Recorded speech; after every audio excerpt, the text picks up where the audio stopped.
I joined the Sustainable Community campaign to take a good look at my waste, understand where my blind spots were, because you don't know what you don't know. It started to get me to think about single-use plastic items like cutlery and things that you just don't need. What I started to think about was, how can I reduce my plastic? So I made a pact with myself and started giving myself a challenge that I would only ever go and get a coffee takeaway if I had my takeaway cup.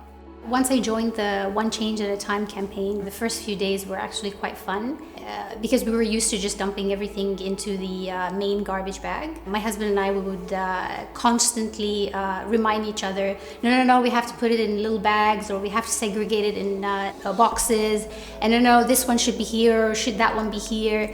And then we started to even Google a lot of things, and even by talking to people from the campaign itself, I realized that we were producing a lot of waste that was hard to decompose or hard to actually get rid of, which was a lot of plastic. One of the biggest challenges for the campaign for me was time. I have a toddler. That's not easy, thinking about, how am I going to look at all my waste? Lay it out somewhere for a couple of weeks and have a look at it when there's nappies. So that was a big challenge for me and my partner to negotiate where we would do this. And ultimately we ended up doing it in the garage, and it was so good taking a look at actually all our waste for 2 weeks and then understanding what we could change. This at the moment, so we've got a few kind of, things that won't break down in our compost, in our organics, and that goes to our FOGO bin system. Then we've got things like little wrappers, but this is all the general waste we've had for a week now in that, thanks to the One Change at a Time campaign. The challenges through the campaign, I dealt with them quite differently. At first I was very stressed, and I was like, oh my God, I have to find a solution. How do I do this? Let me Google this. No, I shouldn't generate this, or shouldn't look for that. But then I realized that while talking to people within the campaign, they actually had solutions. Really reflecting on the One Change at a Time campaign, for me, it helped me reduce my waste, I would say, by about 20 to 30% in this 8-week campaign. It could be as much as 50% by a year.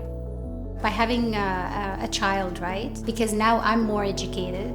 I'm able to teach him at a very young age what should be produced, what should we avoid, what kind of waste actually harms the environment. If you see plastic on the beach, just pick it up and throw it away, even though it's not yours. Certain little things, I think when you teach kids at a very young age, they will actually mature into it and do better at it, right, for the next generations to come.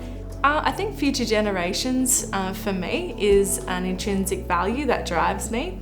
I have a little toddler, thinking about the future I want to create for her and the practices I want to live now. I wasn't as educated as I thought I was about how to generate or how to segregate waste. Individuals can do a lot themselves, but I think campaigns like this are around collective action. If we can band together and unite and do sustainability actions en masse, bit by bit, and you know what? Imperfectly, no one's going to do it perfectly, that's going to make the change.